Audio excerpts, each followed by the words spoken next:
Excellency, President Emmanuel Macron,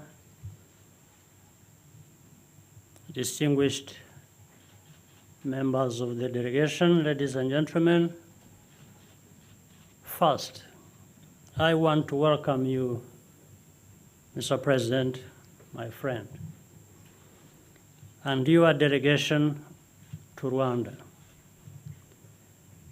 Today is a moment to speak to the present and to the future, while reflecting on the past that brought us here. Mr. President, the President has just made an important statement at the Kigali Genocide Memorial. This was a powerful speech with special meaning for what is taking place now and which will resonate well beyond Rwanda. His words were something more valuable than an apology.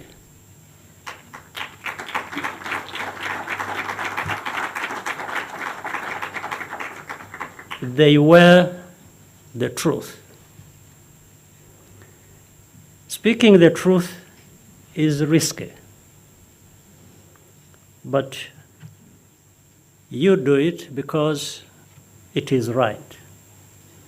Even when it costs you something, even when it is unpopular. Despite some loud noises and voices, President Macron took this step. Politically and morally, this was an act of tremendous courage.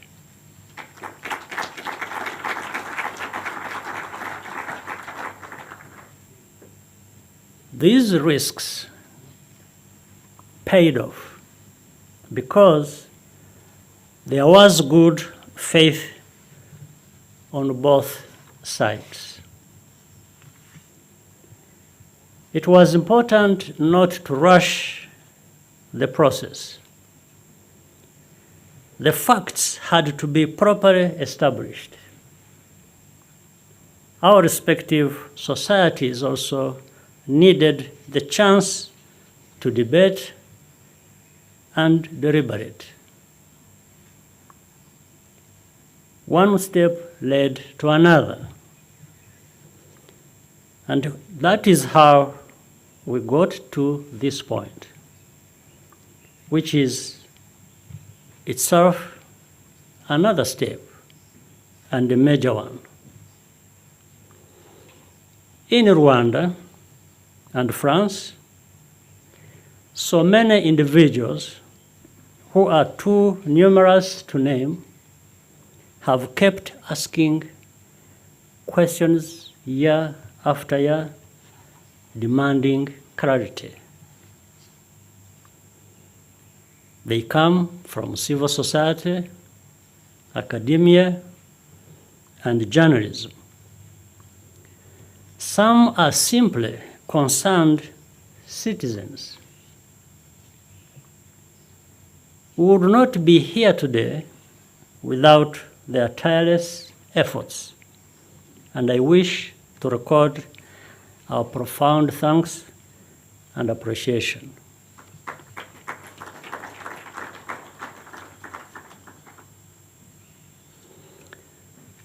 The truth heals. This is the principle upon which Rwanda's entire project of national unity and reconciliation is based. That has been our experience as Rwandans. There is no shortcut. Our conviction from the beginning was that the process of reckoning with the role of France had to follow the same logic. And in any case, we knew it could not be harder than reconciling with ourselves. No grain of truth has been sacrificed, but the weight of responsibility has been put back where it belongs, with those who made the decisions. Whether or not there are trials, justice is also rendered by the court of history, and the work of historical documentation must continue jointly. This quest for truth has occurred in the context of the complexity of the challenges that Rwanda has faced over the last 27 years. Rwanda could easily have remained a failed state. Some may even have felt vindicated by that. Others actually worked to make sure that Rwanda failed. But we worked together as a nation to design solutions for our unique challenges. And indeed, on every dimension, including human rights, the Rwanda of today is objectively a nation transformed for the better.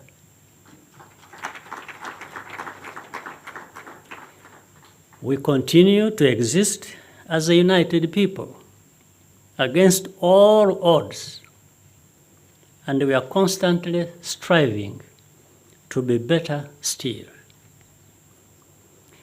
There is a way of looking at Africa from the outside that automatically associates every success with some huge cost in terms of fundamental values and freedoms. This is not to say that Africa has no bad actors. It does. They are there. They may even be numerous, but no more so than everywhere else in the world. The difference is that Africa as a whole comes to be defined by those bad actors, whereas elsewhere, these bad actors are exceptions. This assumption creates a reference point where Africa is always down while others are up. It secures those others in the conviction that they have a natural right to do and say whatever they want in relation to Africa, to give lessons and pass judgment on our choices. Unfortunately, some of our own in Africa also participate in this negative enterprise. The dynamic goes on almost forever, as if it is unstoppable or inevitable. but it is not. You stop it by doing what you believe is right, and which, in the end, may indeed prove to be right.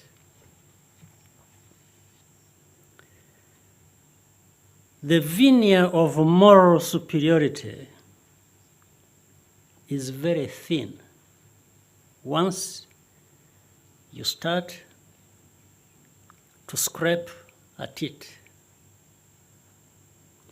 Beneath it hides racism, a denial of the intrinsic and equal worth of every human being. It was racism that made a foreseeable genocide in Africa seem tolerable. Racism and ideology and genocide ideology exist on the same continuum. They are forms of dehumanization, and they pose a growing threat to society in every continent. Our civilized world must come together to fight racism and genocide ideology in a concerted and consistent fashion. There are attitudes inherited from the past that have needed to change for a long time.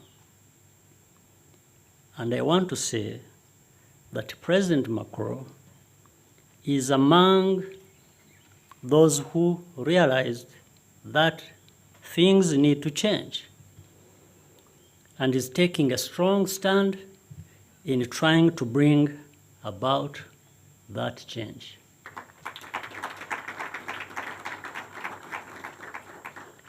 It's not about speaking on Africa's behalf, but rather ensuring that the voices of Rwandans and Africans can join together with the rest of the world in a pursuit of common objectives, irrespective of where we come from.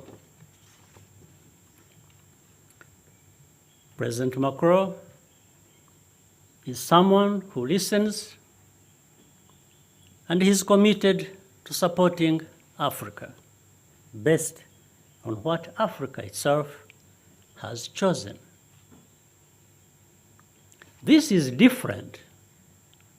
It is better, and it can last. Fundamentally, this visit is about the future, not the past. France and Rwanda are going to relate much better to the benefit of both our peoples, economically, politically, and in terms of culture. But the relationship between our two countries will never be entirely conventional. There is a special familiarity resulting from the complex and terrible history we share, for better or for worse. We have chosen to make it for the better.